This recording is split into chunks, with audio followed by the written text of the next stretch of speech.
What is और thinking? और thinking का मतलब किसी भी सिचुएशन के नेगेटिव साइड को बार बार देखना, ये और थिंकिंग होता है। और थिंकिंग अपने आप में कोई प्रॉब्लम नहीं है।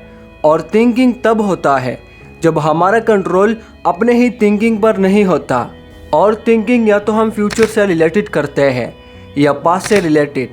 पास्ट से रिलेटेड का मतलब कि आपके साथ कुछ बुरा हुआ है, इसी को ही याद करके सोचना कि ऐसा मेरे साथ में ही क्यों हुआ। अगर हम इस तरह की ही और थिंकिंग करते रहे तो इसमें हम सिर्फ पछते ही रहेंगे और साइकोलॉजिकली भी उसका इम्पैक्ट बुरा होता है। तो पास्ट से रिलेटेड और थिंकिंग से हम बाहर कैसे निकले? इससे निकलने का बेस्ट तरीका यह है कि जो भी सिचुएशन याद आ रही है इससे कुछ ना कुछ सीखो। सीखना ही इसका सलूशन है। सीखना मतलब कि ये मेरे साथ इस वजह से हुआ, अब आपको वजह मालूम हो चुका है। अब अगर प्रेजेंट में यही सिचुएशन दोबारा आती है तो आप तैयार रहते हैं। दोस्तों, फ्यूचर से रिलेटेड और थिंकिंग का मतलब कि हर टाइम ये सोचना कि फ्यूचर में मेरे साथ बुरा ही होगा, मैं नाकाम ही होऊंगा, इसी तरह की और थिंकिंग करना फ्यूचर को ख़राब ही करना है।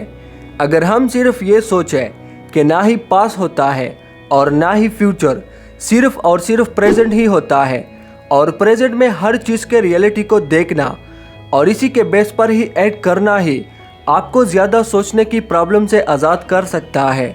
दोस्तों, और थिंकिंग की एक और सबसे बड़ी वजह कि हम चीज़ों को एज इट इज़ नहीं देखते। मतलब किसी भी चीज़ पर हम पॉजिटिव या नेगेटिव का टप्पा खुद ही लगाते हैं कि ये पॉजिटिव है तो हम खुश होते हैं या ये नेगेटिव है तो हम उदास ही होते हैं। बिना पॉजिटिव और नेगेटिव का टप्पा लगा के चीज़ों को एज इट इज़ देखना और थिंकिंग से हमको बचाता है। इस वीडियो की शॉर्ट समरी यह है कि और थिंकिंग अपने आप में कोई प्रॉब्लम नहीं है और थिंकिंग से ही हम बड़े बड़े काम करते हैं। लेकिन अगर थिंकिंग विदाउट कंट्रोल हो जाए तो ये और थिंकिंग है। और थिंकिंग से निकलने का बेस्ट तरीका ये है कि हर चीज़ को एज इट इज़ देखना